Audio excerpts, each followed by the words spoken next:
Thank you all so much for tuning in again to Tharon's Take. I am so excited about this interview. It's not only my first, but this young brother that I'm talking to is a rock star. He made history in Georgia by becoming the youngest African American mayor ever elected in our state. He represents the city of Stockbridge. And during this conversation, you're going to learn about Stockbridge, all the history that comes along with it, why he decided at the young age of 22 to run for public office and run for mayor. What are some of the things that he experienced on the campaign? One of some of the things that surprised him, and more importantly, what is he going to do in this city where a lot of people are waiting? All right, is this young gun, this young brother, is he going to be able to handle a city of 30,000 plus people? But also, they're welcoming him because he's bringing new energy and new leadership to this city. Stay tuned. So we're joined today by Mayor-elect Jayden Williams. Thank you so much for being here, and really appreciate you making time for this conversation. Yeah, thank you for having me. That's what we're here to do. Good, man. So listen, I'm just gonna go jump right in. When I first heard about you, you were interning at Clarkland University. Shout out to Marshall Tagger, a good man at Alpha Phi Alpha who pledged me. And he told me, he said, hey, man, I want you to meet this young brother. He's very interested in politics. You majored in politics at Clarkland University. But I just want you to let the people in a little bit about who you are, the person. We'll get into the politics a little later, you running. But tell us a little bit about your family, your upbringing, and your history, and why, Stockbridge. Tell me a little bit more about Stockbridge. Yeah, honestly, I was actually an intern with the Georgia Legislative Black Caucus, and so I worked hand in hand with Marshall Taggart through the university because I was the liaison for Clark Atlanta. Awesome. Um, but simple. I'm a country boy. My family is Georgia born and bred. Originally, my family's from Hawkinsville, Georgia. Then my grandmother moved up and migrated up to Henry County, and she became the youngest, or not the youngest, the first black female commissioner to represent Wow. District 4. And so it's a big moment for my family and I to kind of celebrate this accomplishment. But I'm born and raised Stockbridge. I grew up there, went to school. Most of my friends, even in my time in politics at the Stockbridge Youth Council, cheering on multiple boards in the city, all of my work starts right there in Stockbridge. This is a podcast that people, not everyone know when you refer to Daddy King. I know what you meant, but take a few seconds to tell us about Daddy King and who that amazing person is. Yeah, everyone knows Atlanta for Martin Luther King Jr., Hmm. right? But who's the head of Martin Luther King Jr.? That's Martin Luther King.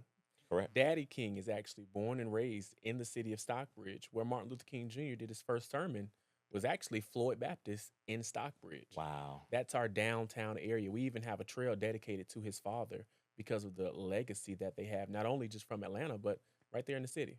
So I want to go back because one of the things about Theron's Take, we're gonna go beyond the headlines. This is gonna be something that people want to walk away feeling like they learned something about the person, but also learn something about the culture, Yeah. right, and the politics.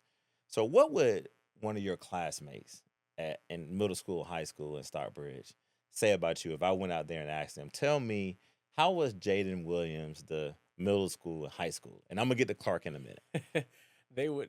I went to Dutchtown High School, so shout out to the Bulldogs. But All right. I would say they would probably say that he was the life of the party.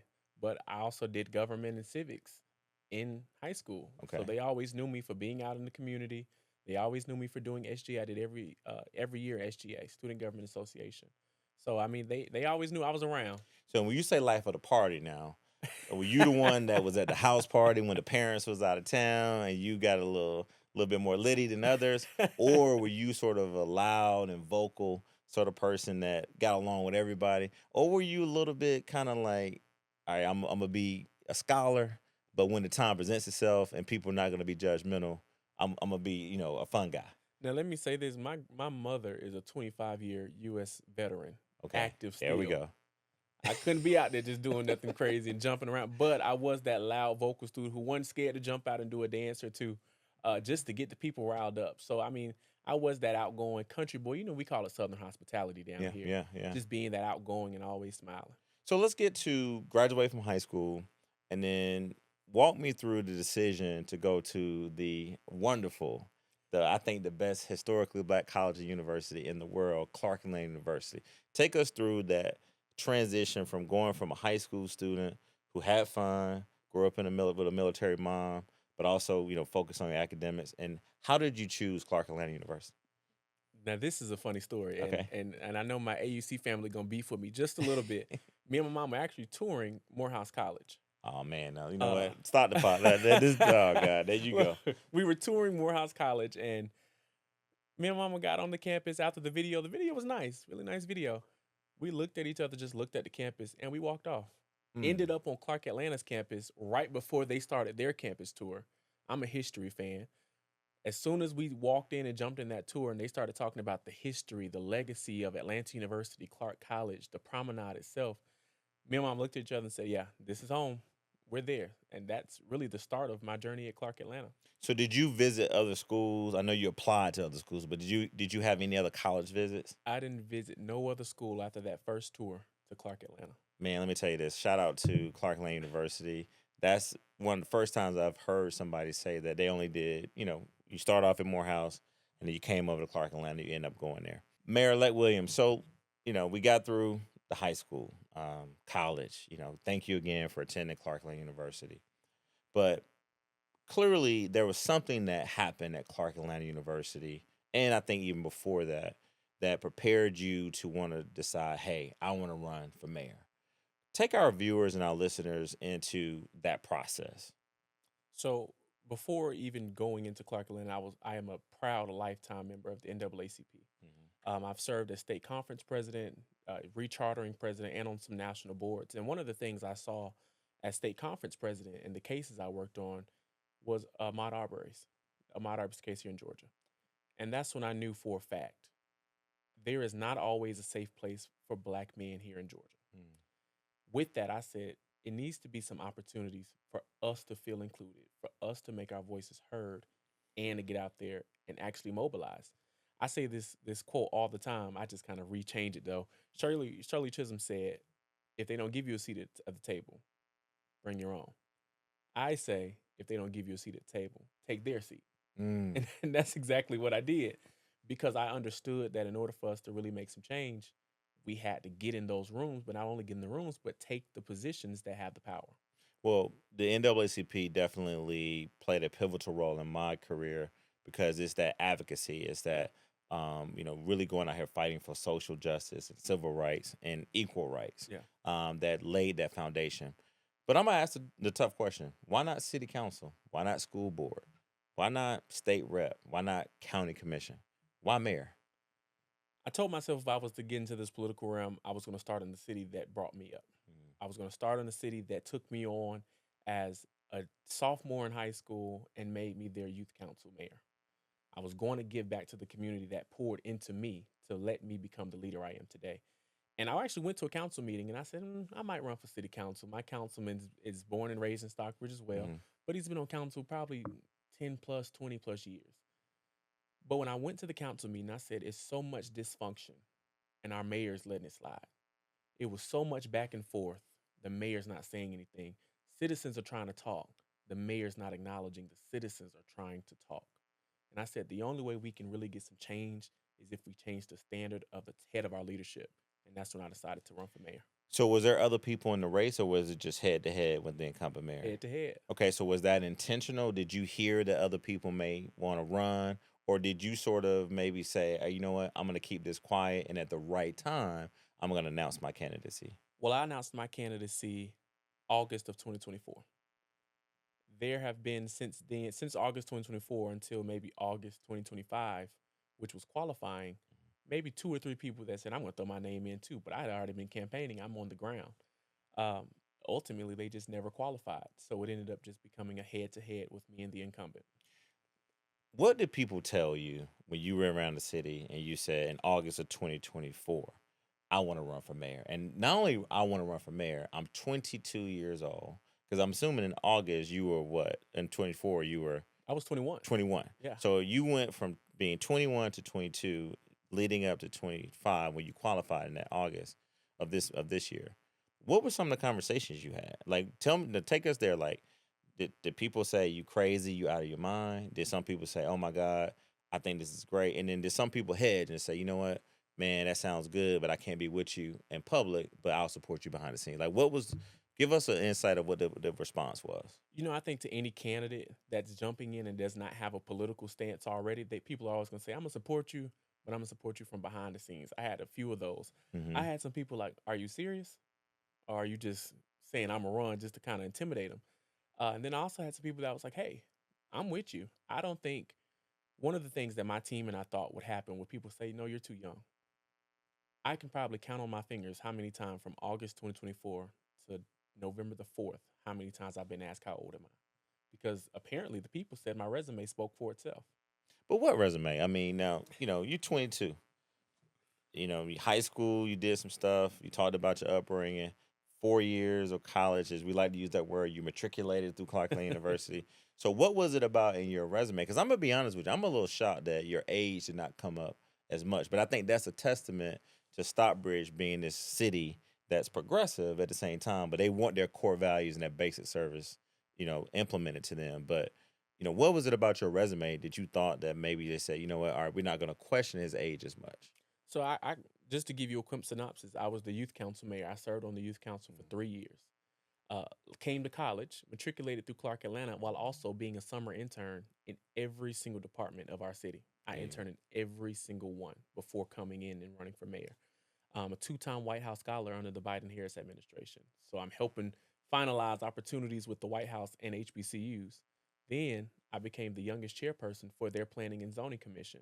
So they've already seen how I lead, how I operate, how I matriculate through certain cases, and how I break down to understand what the community wants to ask, but how we can add it to our comprehensive plan as well. So, Mayor-elect Williams, look, man, out of a personal point of privilege, right? If I can just ask you to do something for me, I've been seeing a lot on social media about YNs and quarter zips. And I chose to wear my sweater today because I didn't know what you was gonna wear, right? Because you the mayor elect, but you walked in here with your quarter zip. Explain to me what the YNs are wearing, which I hear is the wife beaters with the Nike Tech or the Nike hoodies, and then now they transforming into the quarter zips. And I'm pretty sure you proud to wear your quarter zip. So again, I need a little bit of schooling because I wear quarter zips all the time, but I also want to make sure that, when I see somebody not wearing a quarter zip and I don't necessarily refer to them as a YN, give me like insight of this transformation that's happening in our community That's a good question. And I don't even know when the transformation really right started, right? To be honest with you, I love quarter zips. I'm not a matcha person. I now. don't Okay. know. I don't know the trend for quarter zip and matcha, but I don't know. I think it's like a high fashion, like yeah, we need to pick our game up kind of thing. I I honestly I own maybe like two Nike Techs. Don't tell Okay. nobody. You own them. Don't Okay. tell. I may own two, maybe, but I mean I have a whole box full of Nike quarter zips because it's fashionable. It's something cool. It keeps you warm. You got your zip. You can do a casual, pull it all the way up. You can do a half down, put your tie behind it. Okay. It's so much you can do with it. So I think that's why it's the diversity within it. So when you were going around Henry County, Stockbridge, and you saw the YNs with the Nike Tech and the wife beaters versus the YNs with the quarter zips, were there any different type of strategy or how you taught to them, or was it just pretty much the same talking points? My campaign team, what we did was we actually did a Gen Z millennial blast. So Mm. we targeted them the same way I would target my little cousin. And that was just kind of how we did it. It was more conversation based and not, hey, let me show you my platform points. Let me tell you my platform, but let me tell you how I can benefit you. Let me tell you why I need you to go vote. That's kind of how we targeted the Gen Z, millennial, YNs, that sector. So when I talk to people in Stockbridge, and I did before this interview, people feel pretty comfortable about how things are going, but clearly they wanted to go in a different direction, and that's why they elected you in this seat. But talk to them a little bit about public safety. I'm hearing two sides. I'm hearing it's a safe city, and people feel comfortable. They feel like they move around, but there are also some concerns about the perception of crime in Stockbridge. So what are you going to do to deal with an issue that I think it is not just in the city of Stockbridge, but all around the country right now when it comes to how are you going to be smart on crime and how are you going to make people feel that they got a mayor that's focused on public safety? Yeah, one of the first things I put out when I won was we're all creating one smart city. When I say smart city, I'm referring to every single aspect of our community and public safety being one only because, again, it's something that's talked about all across the country. One of the things I plan on doing and working with our new police chief, unfortunately resigned and moved on, and he actually is basically the originator, the birth giver of our current police department. We haven't had a police department since it first opened 5 years ago in over 40 years. We've been under Henry County. So with that, I mean, we're trying to figure out how we can bring community policing, how we can bring those opportunities and advancement back. So one of the things I'm going to try to prioritize with the chief, though, is making sure that we're bringing police mental awareness, because I don't want to put people out in the field who aren't mentally prepared to handle what our community has in store. So that's going to be where I come in with as mayor for the police, but also making sure that the people are well equipped and coming out. And so let's say Keisha that lives on Rock Quarry, she knows for a fact Sergeant Thomas works her shift every Monday, Tuesday, Wednesday, Thursday, and she knows if her son is not home, she can call Sergeant Thomas. We're not a big city, but we're just large enough to make sure that we can accommodate those areas in community policing. Mental awareness, that's a wordsmith sort of term that Yeah. I'm actually hearing a lot of people use. And I want you to go deeper into the mental awareness within the police department, right? Into Stockbridge. Do you feel that there's a level of needed counseling and people that the police officers, the women and men who are put their lives on the line every day to protect us? But go deeper in what you mean by mental awareness and how that's more of an issue for you that you feel like you want to address. Yeah, I think for a fact, anybody in that sector, whether it's military, whether it's even police, it's the same brand. Now, you may not be in a war with guns blazing at you. Mm. You're simply in the streets with people who have guns, and you have to be on the lookout at all times. One of the things when I talk about mental health is making sure that we as a city can say, hey, we did a mental health check-in. They're seeming okay. We have a chaplain that goes in and have those conversations, but we're also having open and free opportunities for our police officers to meet with counselors, to meet with therapists, to have those conversations. So when they go out in the field, they're relaxed, they're focused, they're ready to work, but not only work, but they're ready to serve the residents, which is what they're here to do. Not here to get a check. I don't want people in my city that's here to get a check. The city is the people's house. We represent the people. Absolutely. So, what do you want to accomplish in your first 4 years? I had a whole list of things that I wanted to accomplish, but just going through the campaign, kind of dealing with the transition now, I've seen that I'm going to be more like a rebrand for Stockbridge. And so I'm just going to really amplify the standard we have, putting the community back into our city hall, working on infrastructure, working on our economic drive. Everybody keeps saying, what's your economic development plan? And I tell them, I don't use economic development. I don't even use the word development. I'm looking at economic innovation. I'm looking at economic mobility. What can drive our economy? Because we have somebody in the driver's seat, but it's not going anywhere. So I'm looking for things to kind of push us into the next era where we can accommodate our current residents in the way that they feel at home, but also welcome in new residents. So, when I looked you up and first heard about your candidacy, I one of the first things I saw you were talking about STEM and how important that was to you believe the innovation in the future of the city. Take us real quickly into sort of what you envisioned then as a candidate, and now how are you going to implement your vision for STEM and more, and the need for more of it in the city. Yeah, I think what we've seen as a trend is that young people aren't going to 4-year colleges anymore. They Right. don't want to get a standard business degree or, like myself, political science. They want to go to trade school. They want to learn a specific project. And so, one of the things that I talk about is STEM and liberal arts because Clark Atlanta is a liberal arts school. So, it taught me the importance of liberal arts within our everyday lives.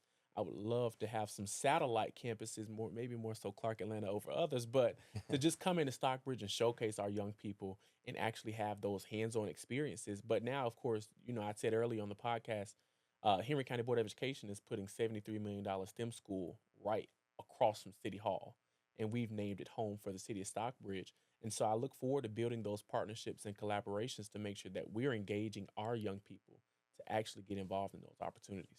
What was the biggest thing that surprised you on the campaign? What was the one thing that you said, man, you know what? Unless you are in it, you would have never known that this would have happened. But what was the biggest surprise, and also what was the biggest disappointment that you experienced during your campaign journey? I think the biggest surprise for me um, was the outpour of voters. Not only did I make history as the youngest voter or youngest mayor in the state, but also in city of Stockbridge, this is the largest voter turnout we've had in any municipal race in over 105 years. Stockbridge has been here. So you made history by becoming the youngest African American elected in the state of Georgia for the mayoral seat. There's someone else that's a little younger that's been elected before. But how did that, you think, equate to having a historic turnout? Do you think people wanted to see the head to head? Or do you think that people were just, you know what, I want to go out and vote because while we're focusing on local election, a lot of stuff is going on at the national level? Or do you think it was a confluence of both? I would say it's a confluence of both. But one of the things that we prioritize was reaching people where they are. Mm. I'm gonna be honest. My camp, I was not. Let me say that I was not to the camera. But one of the things that my campaign team was doing was we were going to Seven Sports Bar. We were out there at Crown Pizza at night having their after hour community kind of thing, and they're giving out literature. We're meeting people where they are. There you go. Oh, you having girls' night? Oh, okay, we on the way. Here's some signs. Put them in your yard. That was the main thing for us to make sure that we amplified the voices of our national representation. But we also came back and said, hey, no, we need to get right on the local level. This is the most important level, local government. So your campaign team had you out here doing some non-targeted, metrics-driven strategy by just going to people who you didn't even know where they lived, and Yeah. even if they were voters in Stockbridge. But do you feel that that helped build the sort of talk, you know, the chatter that we got this young brother out here, Jayden Williams, who was at the pizza place, who was at the bar handing out flyers? Do you Yeah. think that helped build a lot of the momentum? Absolutely. I would tell people, I don't live in Stockbridge. We're here. Let's take a picture, post and be like, I just met this guy. Vote for him for mayor. Because I know at least one or two people in that area knows one or two people that live in Stockbridge. So we kind of had to stay around the metrics of where we are to really get that voice amplified. You know, one of the things that I would tell you, man, I remember being 22 and coming right out of college and starting to work in City Hall. And there's nothing like local government. You want to know a government entity that really has direct impact on people's everyday life? Yeah. It's the local government. Last question I'll ask you is this. What would you say to a young person, woman or man, you know, black, white, Hispanic, or Asian, who's thinking about entering the life of politics? What advice would you give them? I would say simply be true to yourself always, but never let anybody tell you what your dream should be, how you dreamed it, and what you dreamed about. Your dream is what you dreamed. Nobody can tell you otherwise, and keep fighting for it. Well, I tell you what, we're gonna go from 6 months from now. We're gonna let you go through your inauguration. I'm gonna be there. And 6 months from you being inaugurated, we're gonna come to Stockbridge and we're gonna have this conversation. I would love to do a check-in with you, man, Let's do to it. see how it's going. But listen, on behalf of everybody in the state of Georgia and around the country, but particularly in Stockbridge, congratulations on a well-run race. I look forward to working with you and helping you. And anything that we can do over here at Tharon's Take, let us know. And all I ask you is one thing, that I want to see a picture of you in this Nike Tech hoodie or a wife beater. And I promise I won't make it go viral. But I appreciate you being here with us today, man, and good luck to you with everything. Yeah, thank you. Thank you for watching and listening to Tharon's Take. Please follow us on Instagram, Facebook, YouTube, and TikTok. And wherever you get your podcasts, please download Tharon's Take. Share it with a friend and drop a rating.